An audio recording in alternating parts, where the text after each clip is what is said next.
Hey there, welcome to today's episode. It's going to be another live unedited session, also not a long video. Just want to touch upon something that I showed you in the previous video. This is sample chopping part 3.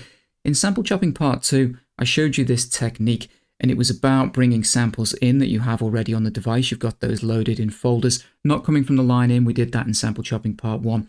But what I essentially showed you was load a sample in onto whatever pad you like. I like the bottom left.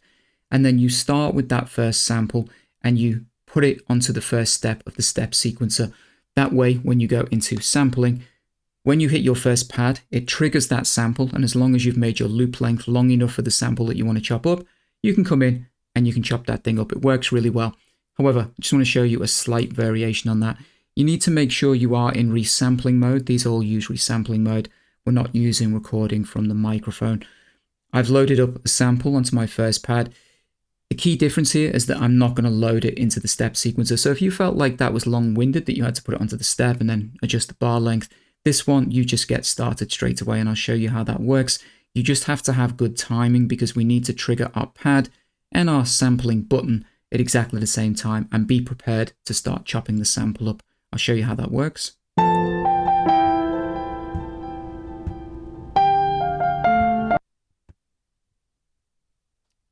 Now, we didn't have much of a sample there, but that was because I hadn't adjusted the sample length.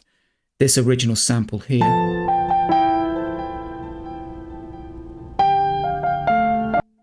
you'll hear it cuts off. I should have adjusted the hold beforehand just to make sure the whole sample plays through. But you get the idea. You just have to have your timing at exactly the same time and then begin to chop. So if you're not keen on the idea of putting it into the step sequencer and allowing it to play and chopping it that way, then this is a slightly shorter version. There is one difference between that though and the previous episode. It is that when you chop like this very first pad has the entire sample on it. It doesn't chop. The technique I showed you by putting it onto the first step of the step sequencer means that as you begin to chop, you will get proper short chops on every pad. With this technique, this original sample will always play the full way through. Now, that doesn't really matter because all of these samples are loaded into the choke kit. They're in a choke group even. So as you play through, it still works as you would expect, but you will have the full playback of that sample there. Whereas the other technique, you would have the shorter chop, whatever it is, before this pad moves on to this one. I hope that makes sense. It's a very small difference. Probably doesn't really matter that much either way, but I just wanted to show you what the difference was. So yeah, just be prepared that you have to press the two buttons, your pad and the sampling button at the same time, and then begin to chop that way. The other technique I want to show you is one that's very popular. I've got the same sample. I've got it loaded onto the pad here. This time, I'm still using the hold button as a temporary stop, but I've cranked this hold all the way up so I know the sample is going to play all the way through. This is the copy and paste technique. It's been very popular for many, many years. Some people still prefer this over any kind of sample chopping, even the auto chopping. And what it is, it's just simply a case of taking your sample, loading it onto your first pad, and then making duplicates of that pad. So we're going to copy that over onto the next one. We've now got it here. Again, I'm going to use the loop button just to stop the playback so we don't have to listen to all of it. But I can then dial in the start point on this pad.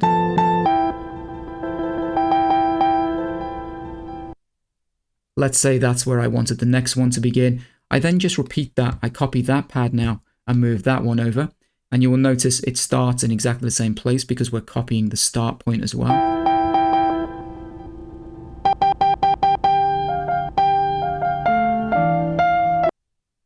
And then I can do that and move that to my next start point. And just to do it one last time, do exactly the same thing. We're going to copy this pad now and move it over to here.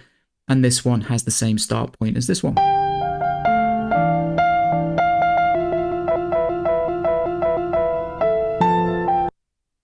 And you can dial those chops in however you like. It's a very popular technique. It's kind of the copy and paste method, just moving the start point each time as you go along. I find it a little long-winded personally. I think I prefer just setting this up, whether it's using the kind of double triggering at the same time technique or loading it onto the first step of the step sequencer and then just manually chopping.